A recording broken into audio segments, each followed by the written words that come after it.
Hi, it's my favorite time of day, the time of day when I get to read a good book to you. Today we're going to read Inchworm and a Half by Eleanor J. Pinces and illustrated by Randall Enos. This is a great math book when you're learning about measuring. This is a good one to use, and I like the pictures in it. They've written a lot of good books for math. I like to use books when I'm learning about math too.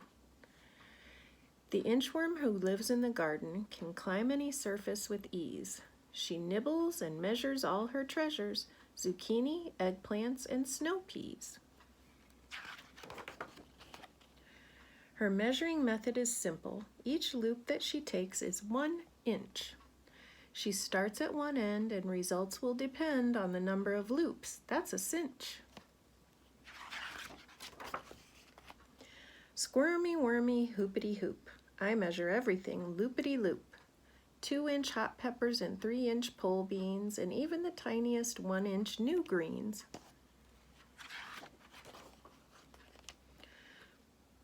One day the unthinkable happens. My measurement's off just a bit.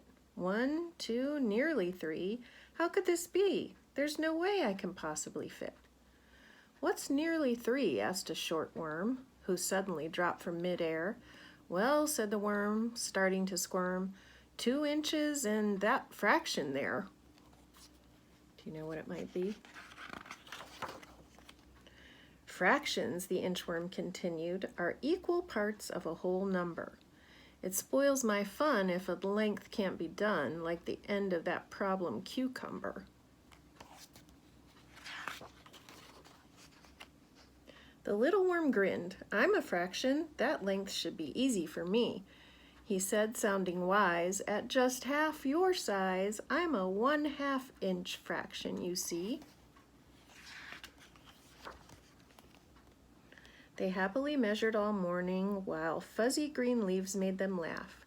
The inchworm said 1, and her part was done. Then the little worm looped and a half.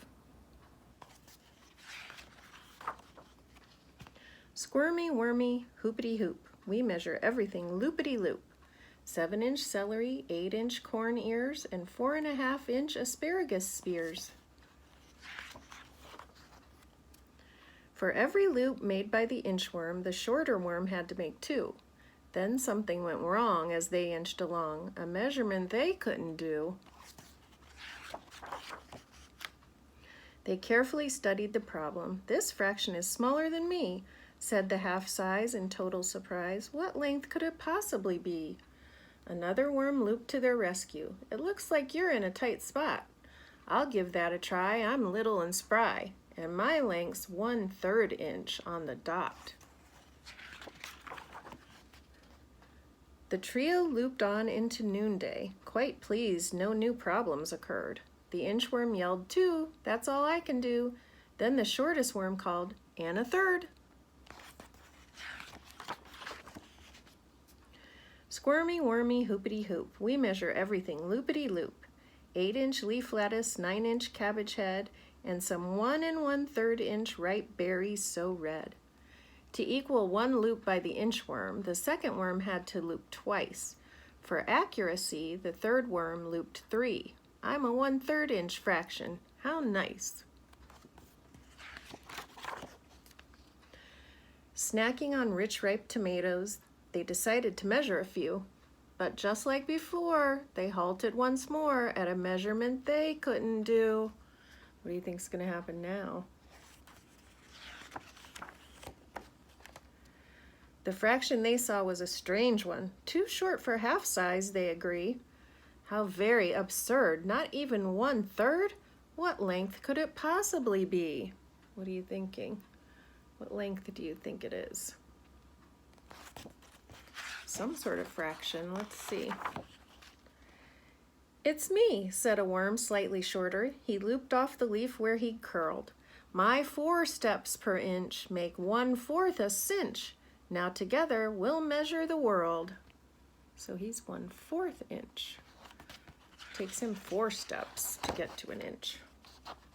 Squirmy, wormy, hoopity hoop. We travel everywhere, loopity loop. No problem's too big, no fraction too small.